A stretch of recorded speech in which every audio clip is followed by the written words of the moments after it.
Hi అండి, నా పేరు ప్రకాష్. వృత్తిరీత్యా నేను ఒక లాయర్ను. నాకు వింత వింత విషయాలు తెలుసుకోవాలని కుతూహలం ఎప్పుడు ఉంటుంది. వివిధ ప్రాంతాలకు వెళ్ళి వాటి ఫొటోస్లను బంధించడం నాకు చాలా ఇష్టం. నేను ఎక్కడికి వెళ్ళినా ఒంటరిగానే వెళ్ళడానికి ఇష్టపడతాను. వర్షాకాలంలో నాకు కొండలు, అడవులతో నిండిన అందమైన ప్రదేశాలకు వెళ్ళి ఫోటోలు తీయటం చాలా ఇష్టం.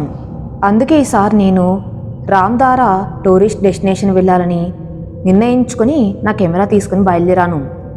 దట్టమైన అడవులతో చుట్టూ కొండలు, మధ్యలో ఒక నది ప్రవహిస్తూ, అంత అందమైన వాతావరణం, స్వచ్ఛమైన గాలి, ప్రశాంతత అంతా అక్కడే ఉంది. హోటల్లో సామాను పెట్టి భోజనం చేసి నా కెమెరా తీసుకొని నేను మొదటిసారి వచ్చిన ఆ ప్రదేశానికి బయలుదేరాను. ఎక్కువ మంది టూరిస్టులు తిరిగే చోటికి కాకుండా నేను ఒంటరిగానే ఎక్కడికైనా వెళ్ళడానికి ఇష్టపడతాను.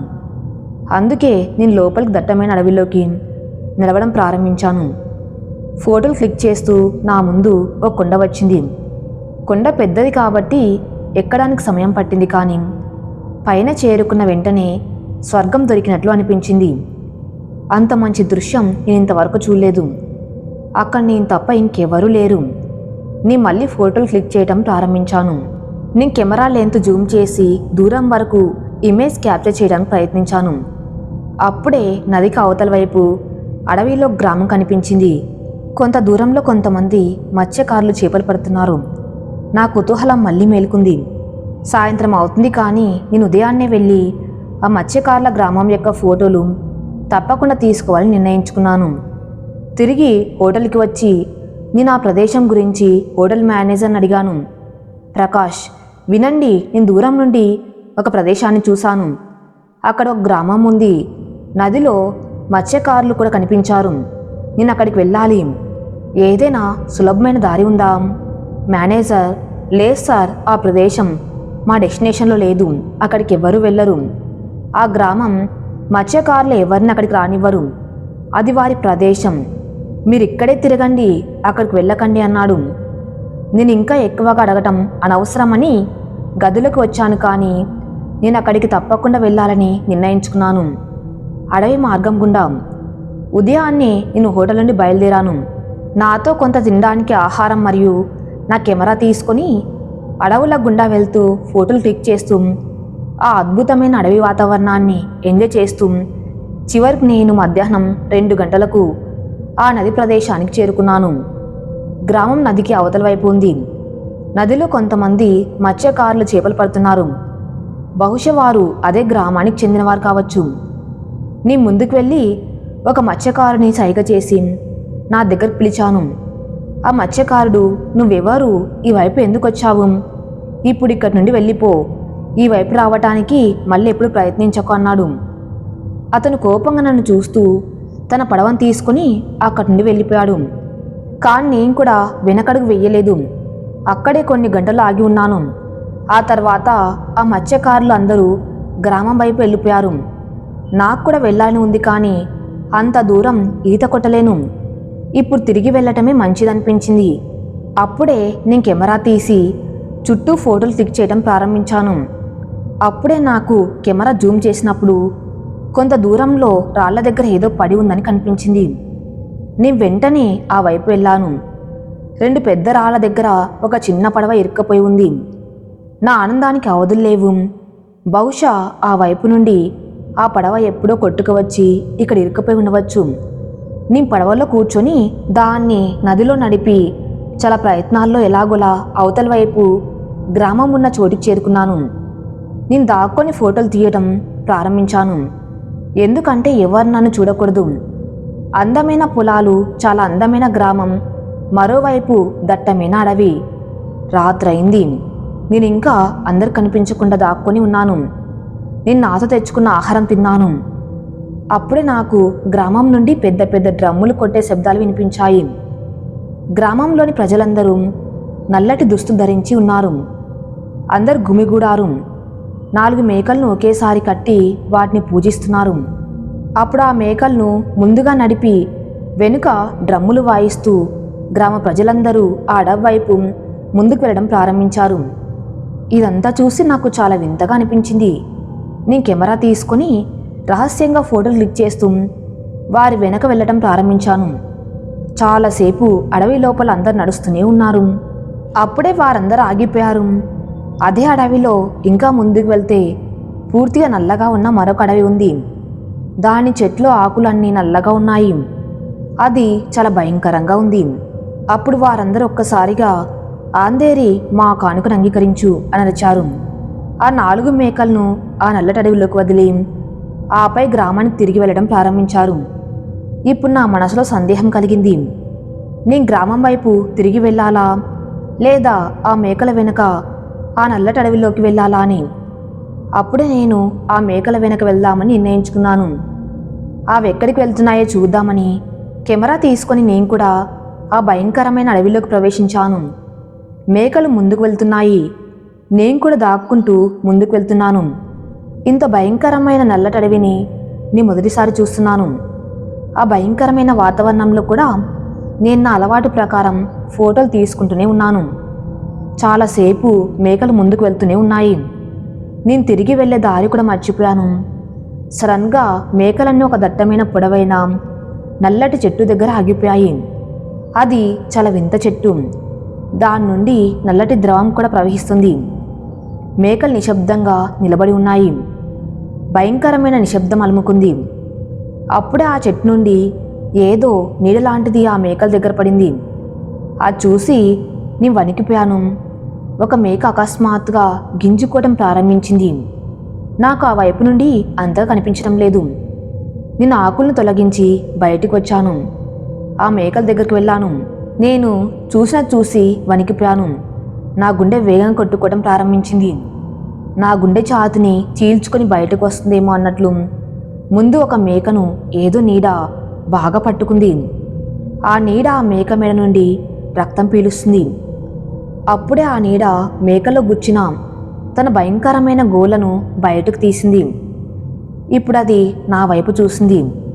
దాని భయంకరమైన గోర్లలో రక్తం శిష్టంగా కనిపిస్తుంది. దాని నల్లటి పెద్ద కళ్ళు, పొడవాటి భయంకరమైన జుట్టు, నోరు రక్తంతో తడిసిపోయింది. నల్లటి శరీరం, పెద్ద కూరల గోర్లు, అది చాలా భయంకరమైన దయ్యంలా ఉంది. ఆ రోజు నేను ఒక సైతాని శక్తిని చూశాను. అది లేచి నిలబడి కోపంగా భయంకరమైన శబ్దాలు చేస్తూ నా వైపు రావడం ప్రారంభించింది. అప్పుడే నేను తేరుకొని వేగంగా ఆ నల్లటి అడవిలో పరిగెత్తడం ప్రారంభించాను. అది కూడా నా వెనక పడుతుంది. నేను ఎలుకలాగా దాక్కుంటూ దాని నుండి తప్పించుకోవడానికి ప్రయత్నిస్తున్నాను. ఒక పెద్ద చెట్టు వెనుక దాక్కున్నాను. అది కోపంగా నన్ను వెతుకుతుంది. నన్ను పట్టుకుంటే పచ్చిగా తినేస్తుందేమో అన్నట్లు నేను భయంతో వణుకుతున్నాను. అప్పుడే ఆ దయ్యం ఇంకోవైపు నన్ను వెతకడానికి వెళ్ళింది. అవకాశం దొరికిన వెంటనే నేను దానికి వ్యతిరేక దిశలో పరిగెత్తాను. పరిగెత్తి అలసిపోయి కొంతసేపు మళ్ళీ ఒక చెట్టు దగ్గర దాక్కొని కూర్చున్నాను. అప్పుడే ఆ చెట్టు నుండి కొన్ని రక్తపు చుక్కలు నా మీద పడ్డాయి. నేను పైకి చూశాను. నా ఒళ్ళు గుగ్గురు పొడిచింది. చెట్టు పైన వింత దయ్యాలు తలకిందులుగా వేలాడుతున్నాయి. వాటి భయంకరమైన శరీరం నుండి రక్తం కారి కింద పడుతుంది. కాలిన చర్మం, ఎర్రటి మెరిసే భయానక కళ్ళు నన్నే చూస్తున్నాయి. సడన్గా దయ్యాలన్నీ చెట్టు నుండి పాకుతూ నా దగ్గరకు రావడం ప్రారంభించాయి. నేను మళ్ళీ అక్కడి నుండి చాలా వేగంగా పారిపోయాను. ఆ నల్లటి అడవిలోకి వచ్చి నేను చాలా పెద్ద తప్పు చేశాను. నేను దాని నుండి బయటపడే దారి వెతకడం ప్రారంభించాను. ఎలాగైనా నా ప్రాణాలు కాపాడుకొని ఈ భయంకరమైన అడవి నుండి బయటపడాలి. నేను భయంతో వణుకుతూ ముందుకు వెళ్తున్నాను. అప్పుడే సడన్గా కొంత దూరంలో నాకు మంటలు కనిపిస్తున్నాయి. నేను దాని దగ్గరకు వెళ్ళాను. ఆ మంటల చుట్టూ ఎర్రటి చీరలు కట్టుకొని, చీర కొంగును తలపై ముసుగు వేసుకుని కొంతమంది మహిళలు తిరుగుతూ ఉన్నారు. నాకు ప్రాణం వచ్చినట్లయింది. నీ ముందుకు వెళ్ళి, వినండి, మీరు నాకు సాయం చేస్తారా అని అడిగాను. అది వినగానే ఆ మహిళలందరూ ఆగిపోయారు.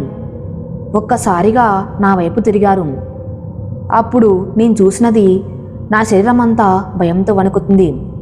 ఆ మహిళలందరికీ తలలు లేవు. తెగిపోయిన భాగం నుండి రక్తం ప్రవహిస్తుంది. వారందరూ నా వైపు రావడం ప్రారంభించారు. నేను మళ్ళీ పరిగెత్తడం ప్రారంభించాను. నా జీవితంలో ఇలా ఏ రోజు పరిగెత్తలేదు. నేను మళ్ళీ ఆ భయంకరమైన అడవిలో ఇటు అటు పరిగెత్తడం ప్రారంభించాను. బహుశా ఆ రోజు నేను చనిపోతాను. అప్పుడే మళ్ళీ నా ముందు అదే మేక రక్తాన్ని పీల్చి దెయ్యం కోపంగా చూస్తూ కనిపించింది. నేను మళ్ళీ పరిగెత్తాను.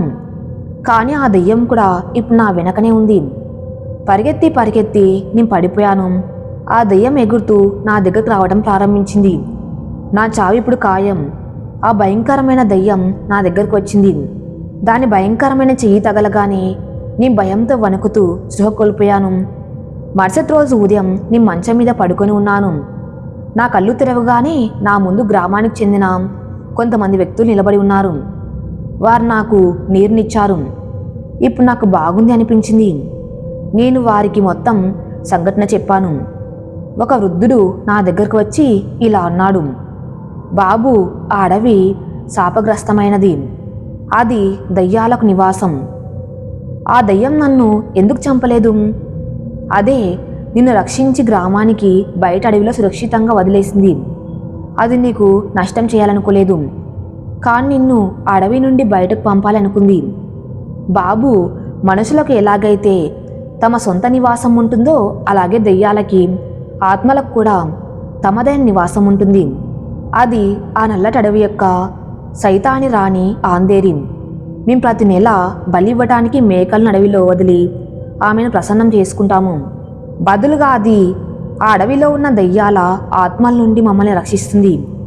ఆ దెయ్యాలను కేవలం ఆ పరిమిత ప్రదేశానికే కట్టడి చేసి ఉంచుతుంది. తద్వారా ఆ దెయ్యాలు ఈ మొత్తం ప్రాంతంపై ఆధిపత్యం చెలాయించకుండా ఉంటాయి. వేల సంవత్సరాలుగా అది మమ్మల్ని రక్షిస్తుంది. మా వ్యవసాయం దాని వల్లనే అంతగా అభివృద్ధి చెందుతుంది. అది మమ్మల్ని రక్షిస్తుంది. దాని శక్తుల వల్ల మాకు లాభం జరుగుతుంది. వేల సంవత్సరాలుగా మేము దాన్ని మమ్మల్ని కాపాడే అమ్మలా భావిస్తాము. అది మా దుఃఖాలను దూరం చేస్తుంది. ఈ గ్రామం దాని వల్లనే ఆనందంతో సంపన్నంగా ఉంది. అది సైతాన్ అయితే ఏంటి, దాని వలన మనందరం బ్రతికి ఉన్నాము. ఇవన్నీ దాని దయనే. నీ మనసులో దానికి ప్రమాణం చేశాను. అది లేకపోతే నేను ఆ సైతాన్లకు బలయ్యేవాణ్ణి. ఇప్పుడు నేను మళ్ళీ ప్రదేశానికి వచ్చే తప్పు ఎప్పటి చేయను అని గ్రామస్తులకు హామీ కూడా ఇచ్చాను. అందుకే ఆ గ్రామ ప్రజలు ఎవరిని అక్కడికి రానివ్వరు. తద్వారా వారికి ఎటువంటి ఆపద రాకుండా ఉంటుంది. ఆ రోజు తర్వాత నేను నిర్ణయించుకున్నాను, ఏదైనా వింత విషయాలను తెలుసుకోవడానికి మన ప్రాణాలకు ప్రమాదం కలిగించేంత లోతుగా వెళ్ళకూడదు. ఈ కథ మీకు నచ్చింది అని ఆశిస్తున్నాను. రాబోయే మరిన్ని భయంకరమైన కథల గురించి మీకు తెలియాలంటే నన్ను తప్పకుండా ఫాలో చేయండి. ధన్యవాదాలు.